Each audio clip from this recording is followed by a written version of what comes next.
नमस्कार। इस वक्त के बुलेटिन के साथ मैं हूं आशीष प्रमोद गोस्वामी। खबर लखनऊ से आ रही है। कई दलों के नेता बीजेपी में शामिल हो गए हैं। चुनाव से पहले विपक्षी दलों को बीजेपी ने जोर का झटका दे दिया है।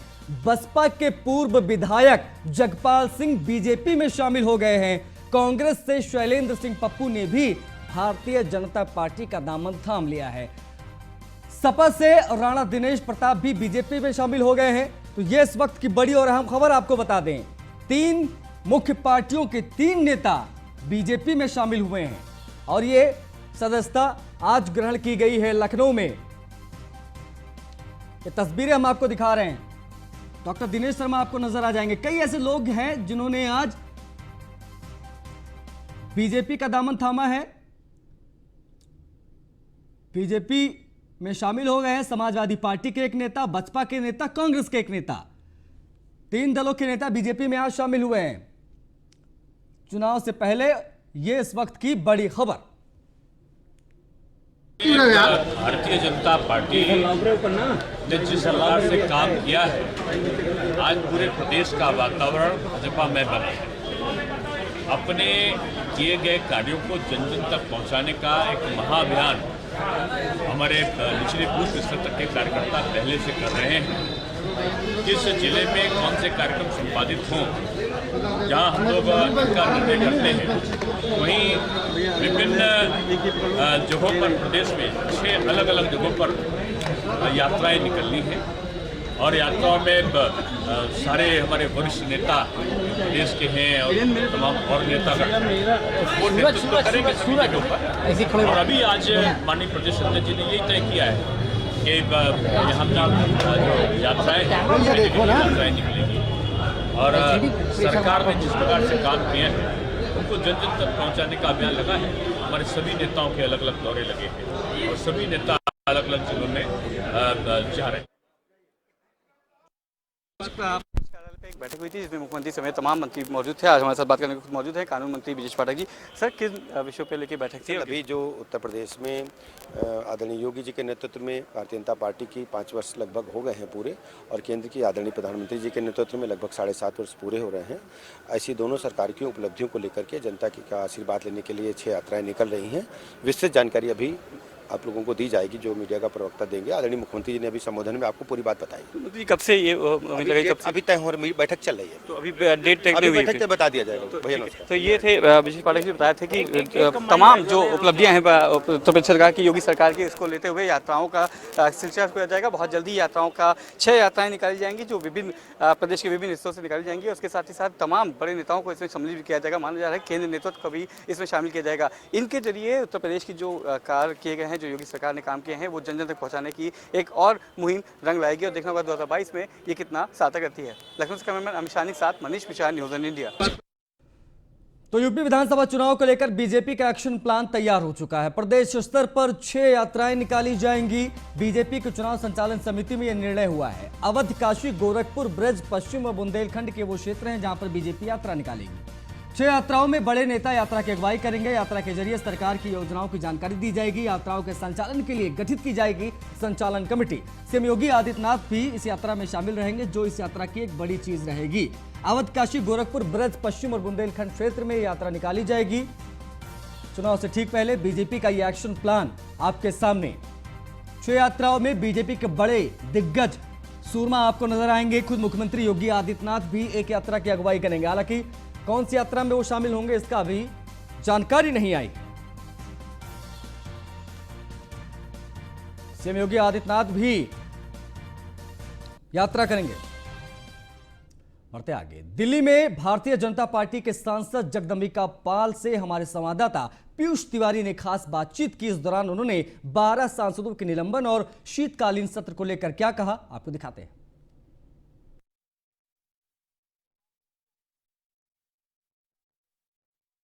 एक हमारे साथ बातचीत करने के लिए जगदंबिका पाल जी हैं। सर, 12 सांसदों को निलंबित किया गया है राज्यसभा में। 12 सांसद कह रहे हैं कि तानाशाही रवैया है सरकार का। किसका? देखिए, ये सरकार से कोई मतलब नहीं। अगर सदन से कोई निलंबित होता है तो लोकसभा में सदन को चलाने की जिम्मेदारी स्पीकर साहब पे है, राज्यसभा में चेयरमैन साहब की है। अगर सदन की मर्यादा कहीं भंग होती है तो उसमें चेयरमैन या स्पीकर साहब अगर उस मर्यादा को रखने के लिए बार बार चेतावनी देते हैं, इंगित करते हैं या कोई निर्णय लेते हैं, तो उस निर्णय को हमेशा माना जाता है, उस निर्णय का आदर किया जाता है। ये तो एक नई परंपरा है कि स्पीकर और चेयरमैन के निर्णय के खिलाफ भी आप एक तरह से सदन नहीं चलने देंगे, तो फिर कल सदन को कौन चलाएगा? सदन में चेयरमैन और स्पीकर साहब ये राजनीति से ऊपर होते हैं, इसमें सरकार का कोई लेना देना नहीं। विपक्ष कह रहा है आप लोगों ने चर्चा नहीं कल की, जो बिल लाया आप लोगों ने तीनों कृषि कानून वापस कराने के लिए, उस पर आप लोगों ने चर्चा नहीं की। और भी मुद्दे थे जिस पर विपक्ष चर्चा चाह। विपक्ष ने पिछला सत्र वॉश आउट कर दिया, 22 बिल हमने पारित किया। तो हम तो चाहते हैं कि बिल पे चर्चा हो, उनके सुझाव आएँ और हम फिर पारित करें। हमने तीनों किसान बिल को भी 6-6 घंटे चर्चा किया, तो उस पर तो चर्चा हुई थी, चर्चा के बाद पारित हुआ था। अगर आज बिल हम वापस ले रहे हैं तो बिल की वापसी के लिए कौन सी चर्चा होगी? ये आपकी मांग थी विपक्ष की, ये संयुक्त किसान मोर्चे की मांग थी, वो मांग पूरा किया, तो वो तो हम वापस ले रहे हैं। अगर उसको हम उसमें अमेंडमेंट कर रहे होते, उस बिल को लागू करते, तब चर्चा होती। धन्यवाद सर। ये थे हमारे साथ जगदम्बिका पाल जी, बीजेपी सांसद हैं। साफ तौर पर इनका कहना है कि हम तीनों कृषि कानून को वापसी करने का जो बिल लाए थे उस पर कहीं ना कहीं शांतिपूर्ण तरीके से विपक्ष को चर्चा करना चाहिए था। वीडियो जर्नलिस्ट गौरव माथुर के साथ पीयूष तिवारी, नई दिल्ली। बढ़ते आगे, बागपत के बड़ौद के छछरपुर गांव में छापेमारी कर यूपीटीटी का पेपर आउट करने के मामले में मेरठ एसटीएफ की टीम ने एक युवक को गिरफ्तार कर लिया। युवक का नाम राहुल बताया जा रहा है, राहुल चौधरी। एसटीएफ की टीम ने बताया कि गिरफ्तार युवक ने शामली के 3 युवकों से 1.5 लाख रुपए में पेपर खरीदा था और 50-50 हजार रुपए में बेचा था। आरोपी के पास से एक seat UPTT paper 2021, 6 admit card, 5 admit card, 500 रुपए नगद बरामद हुए हैं।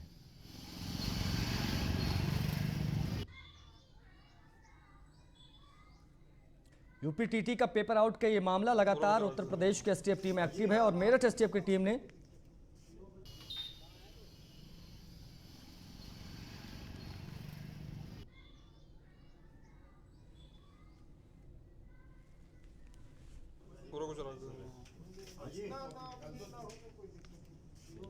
कि तो कोरबा में वेतन विसंगति, पीएफ और अवकाश की मांग को लेकर निगम के सफाई कर्मी अनिश्चितकालीन हड़ताल पर चले गए।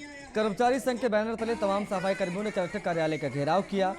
प्रदर्शनकारियों का कहना है कि बहुत कम मानदेय पर उनसे काम लिया जाता है, वर्षों बाद भी उनके वेतन में कोई बढ़ोतरी नहीं हो रही है। इसके अलावा उन्हें पीएफ का लाभ भी नहीं मिल रहा है। सूचना नहीं दिया गया, यहाँ से भी कोई सूचना नहीं आया।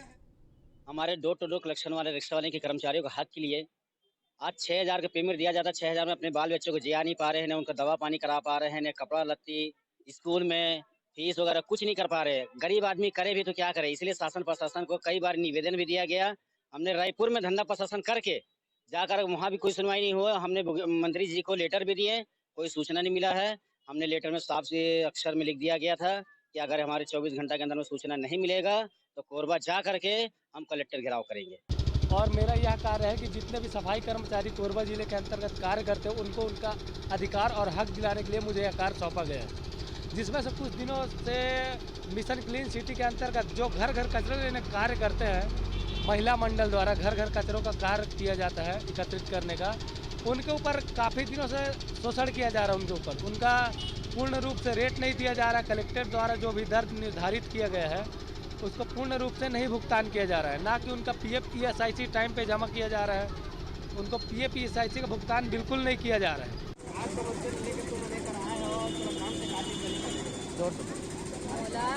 हम पैसा बढ़ाए वाला धरना धरे हैं तो मोला लीडर घोषित करके मोला काम से निकाल। अपन का चीज पर यहाँ धरना प्रदर्शन में आए? हमार तनखा बढ़े वाला और हमार पीएफ कटे बोला था। हमन है हमन कचरा घर घर से डोर डोर ले जाथन। हमन लोग टाइम से पैसा भी नहीं मिले और बोले जाते हमन लोग धमकी भी देते, कहीं भी आप लोग जाओगे तो काम से निकाल देंगे, नहीं रखेंगे। अभी भी हम लोग को बार बार धमकी दिया जा रहा है कि आप लोग धरने में जा रहे हो तो ड्यूटी में नहीं रखा जाएगा, आप लोग को निकाल दिया जाएगा, बोल रहे हैं। और जब तक हम लोग की मांग पूरा नहीं होगी तब तक हम यहाँ से नहीं हिलेंगे। उधर राजनांद गांव के पर्री कला चौक में तेज रफ्तार ट्रेलर ने शिक्षकों को रौंद दिया। हादसे में शिक्षक की मौत हो गई। इसके बाद नाराज ग्रामीणों ने चौक पर चक्का जाम कर दिया। करीब 3 घंटे चक्का जाम के बाद पुलिस प्रशासन के अधिकारियों ने समझा बुझाकर मामला शांत करवाया, जिसके बाद आवाजाही शुरू हो गई। घटना लगभग मान के चलो पारी नाला में 50 से भी ज़्यादा हो चुका है। और गांव वाले आज चक्का जाम कम से कम 4 बार चढ़ चुके हैं। इसके बाद भी शासन सिर्फ हो जाएगा, कल होगा, परसों होगा, सिर्फ टाल मटोल करते रहते हैं और समय देते रहते हैं। काम होता नहीं है धरातल पे, इसलिए ग्रामीण लोग आज बहुत ज़्यादा आक्रोश हो गए और चक्का जाम लगभग 2 घंटा किए हैं। इस बीच में अधिकारी लोग ये दिए हैं कि बोले हैं कि अभी आधे घंटे के अंदर में स्पॉट को जेसीबी से चौड़ीकरण करेंगे, लाइट लगाएंगे और पूरा सुविधा मुहैया कराएंगे। घटना सशस्त्र सीमा बल की एक अनोखी पहल देखने को मिली है। अंतागढ़ क्षेत्र के बेरोजगार युवकों को रोजगार के लिए कड़कनाथ कुक्कुट पालन का 7 दिवसीय प्रशिक्षण दिया गया। प्रशिक्षण 28वीं वाहिनी सशस्त्र सीमा बल की कंपनी मास बरस के परिसर में आयोजित किया गया। 52 युवाओं ने नामांकन शिविर में बढ़ चढ़ कर पार्टिसिपेट किया।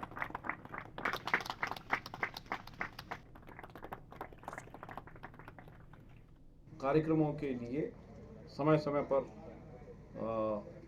फंड्स भी मिलते रहते हैं और निर्देश भी मिलते रहते हैं। हम फंड्स का समुचित उपयोग करके इलाके में अपने इन 45 युवाओं को प्रशिक्षण देने के उपरांत संगठित तौर पर कुक्कुट पालन अपने इलाके में करने के लिए प्रोत्साहित करेंगे। ज़्यादा से ज़्यादा प्रशिक्षणार्थी जो है उनकी आयु 25 से कम है। सो इन युवाओं को इतने दूरस्थ अंचल में एक स्वयं रोजगार का साधन उपलब्ध कराना और उनके आय में पशुपालन के माध्यम से, मुर्गी पालन के माध्यम से बढ़ोतरी करना और उसके साथ ही इनका एक संगठन बनाकर हम एक एफपीओ बनाना चाहते, जिसके माध्यम से ज़्यादा लोग संगठित होकर अपनी आय को बढ़ा सके। कोरबा के करतला थाना क्षेत्र के मेले में युवकों ने जमकर बवाल किया। इसके बाद पुलिस ने लोगों को समझा बुझाकर पहले तो मामला शांत कराया, लेकिन बाद में पुलिस पर जानलेवा हमला कर दिया गया। इसके चलते सिपाही जयराम कंवर को दोनों हाथों में चोट लग गई। सिपाही राजेंद्र पटेल के सिर में भी चोट आई है। फिलहाल पुलिस ने कई लोगों के खिलाफ मामला दर्ज कर आगे की तफ्तीश कार्रवाई शुरू कर दी है। इनके द्वारा वहां पर जाकर उनको समझाइश दिया गया और हो हल्ला करने के लिए मना किया गया, जिन पर से उनसे वाद विवाद की स्थिति निर्मित की गई और बहसबाजी की गई। फिर भी मामला को शांत करते हुए वहां से जो है डायल 112 की टीम वापस आ गई और पूर्व में भी वहां पर जो है थाना करतला के जो स्टाफ लगा हुआ था, तो ये जब वो वहां से वापस आने के लिए गाड़ी में जैसे बैठे तो पीछे से किसी के द्वारा एक पत्थर फेंका गया, जिस पर जो है वाहन चालक ईश पटेल द्वारा उतर कर देखा गया। जैसे ही ईश पटेल द्वारा उतर कर देखा गया, वहां पर उपस्थित जो लोग हैं, काफी सारे लोग थे, जिनके द्वारा हाथ से और डंडे से ईश पटेल के ऊपर प्रहार किया गया, जिस पर ईश पटेल वहीं मौके पर जो है। मेमतरा में सरकार की ओर से समर्थन मूल्य पर धान खरीदी का शुभारंभ 1 दिसंबर को किया जा रहा है, जिसके पुख्ता तैयारी समितियों में की जा चुकी है। धान को स्टॉक में रखने के लिए भूसे की बोरी सहित खरीदी केंद्र में बनाए गए चबूतरे में धान को सुरक्षित रखने की व्यवस्था हो रही है। जिले में इस साल 102 समितियों में कुल 120 खरीदी केंद्रों से धान की खरीदी सुनिश्चित की गई है। सरकार की व्यवस्था के अनुसार हमारे यहाँ 25% बारदाना किसानों को देना है और 75% सोसाइटी के सरकार के द्वारा दिया जाएगा, ऐसा मालूम हुआ है। तो हम उस क्षेत्र के समस्त कृषक बारदाना के विरोध में, हमको जब तक 100% बारदाना उपलब्ध नहीं होगा तब तक हम वहाँ एक दाना धान भी नहीं बेचेंगे, नहीं टोकन कटवाएंगे। और इसके संबंध में हम आज माननीय कलेक्टर महोदय के को ज्ञापन देकर उनके माध्यम से मुख्यमंत्री जी को अवगत कराना चाहते हैं। भीमभौरी में बारदाना की कमी है और अगले साल भी बारदाना का कमी था, उसका पैसा आज तक के नहीं मिला है। और जो 25% बोरा किसान को देने के लिए बोल रहे हैं, हम एक भी बोरा नहीं देंगे और पूर्ण बोरा सरकार दें, तभी हमारा जो टोकन कटने का चालू होगा। हम टोकन नहीं कटने देंगे। अभी केंद्रीय ग्रामीण और विकास मंत्रालय द्वारा छत्तीसगढ़ राज्य में प्रधानमंत्री आवास योजना ग्रामीण के अंतर्गत 7,81,999 आवास आवंटन को रद्द किए जाने पर छत्तीसगढ़ के लाखों गरीब ग्रामीणों को पीएम आवास से वंचित होना पड़ रहा है। गरीब परिवार के लोगों को पक्का मकान बनाने का सपना देख रहे थे, पर अब खुले आसमान के नीचे रहने को वो मजबूर हो गए हैं। सितंबर महीने से अपना आशियाना तोड़कर पक्का मकान बनाने का सपना आज हितग्राहियों को महंगा पड़ रहा है। गरीब परिवार के लोग ठंड में खुले आसमान के नीचे झोपड़ी में रहने को मजबूर हैं। छत्तीसगढ़ राज्य को केंद्र सरकार द्वारा वित्तीय वर्ष 2020-21 में ग्रामीण क्षेत्रों के गरीबों के लिए 7,81,999 आवास निर्माण का आवंटन का लक्ष्य मिला था, लेकिन राज्य सरकार द्वारा अपने राज्यांश नहीं दिए जाने और SECC आधारित लक्ष्य आवंटन को उपयोग करने में विफल रहने के केंद्रीय ग्रामीण विकास मंत्रालय ने उक्त आवंटन को रद्द कर दिया है। हर कार्य में असफल है। गरीब के हितैषी अपने आप को बताने वाले सरकार गरीब के अहित में लगा हुआ है। जैसे प्रधानमंत्री आवास योजना है, इसके तहत अभी 8 लाख ये जो प्रधानमंत्री आवास है उसे वापस किया है। अब उन गरीब के बारे में सोचिए जिसका मकान नींव तक निकला है, किसी दूसरा किस्त मिला है, घर से बेघर हो गए, दूसरे घर में रह रहे हैं। ये स्थिति गरीब लोगों का है, लेकिन ये सरकार निर्दयी सरकार है, कोई गरीब के ऊपर दया नहीं आता। कि हमारा जो पहले कच्चे मकान था तो हमने प्रधानमंत्री आवास में अपना आवेदन किया था तो स्वीकृत हुई। स्वीकृत होने के बाद कच्चा मकान तोड़ दिए, उसके बाद पक्का मकान बनाने के लिए काम शुरू किया।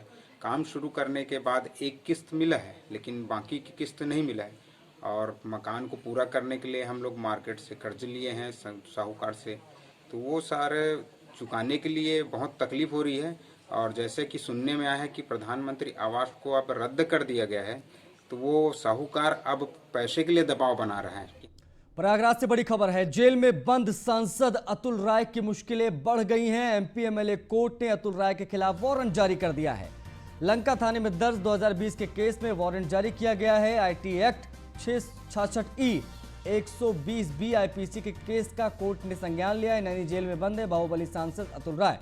इस वक्त की बड़ी खबर आपको बता दें। मेरे साथ इस बुलेटिन में फिलहाल इतना ही।